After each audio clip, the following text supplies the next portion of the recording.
La radio parisienne aime les musées. Le Louvre a depuis peu un côté obscur. Le mythique musée parisien ouvre dorénavant un pan de ses bâtiments à des expositions qui se veulent moins élitistes. Pendant une année, les mythes fondateurs d'Hercule à Dark Vador y sont donc présentés. L'objectif ? Éclairer les enfants et les publics intimidés par ce haut lieu de l'art.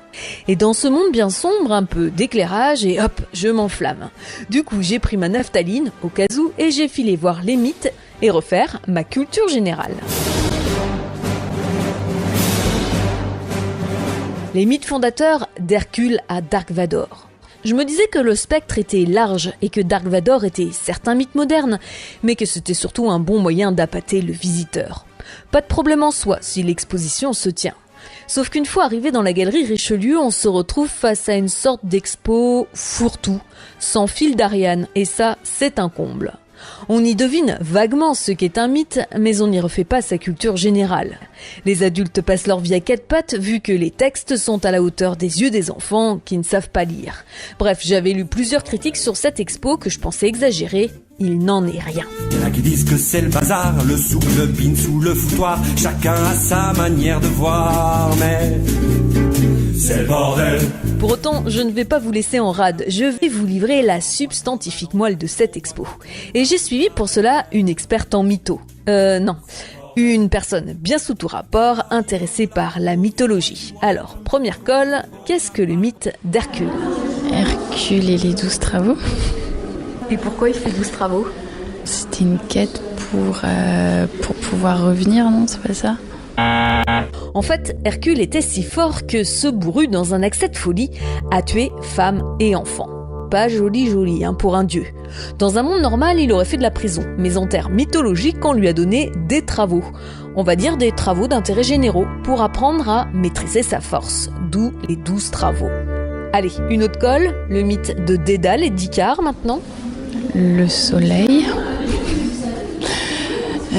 Je sais plus, Icare, les ailes, il s'envole et la cire fond.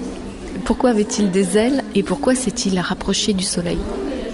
Les ailes, c'était pas son père qui lui avait faites pour qu'il puisse s'enfuir de quelque part, non ? Tout à fait. Mais alors après, pourquoi il est monté encore plus haut ? Allez plus haut !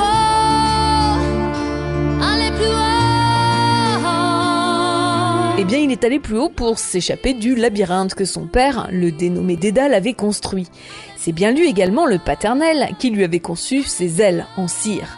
Sauf que le fiston est pris d'un goût immodéré pour la liberté et monté encore, pour finir trop près du soleil. Il décède donc et ne deviendra pas cireur de chaussures.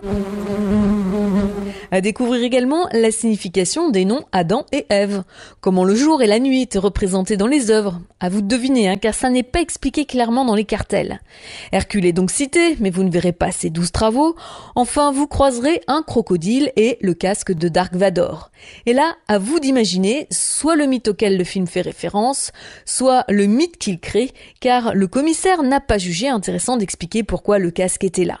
Enfin, vous saurez tout sur les coulisses du film Dark Vador, costumes et répétitions. Ce qui est sûr, c'est que le Louvre, avec son expo Les mythes fondateurs, est vraiment passé du côté obscur de la force. Je suis ton père.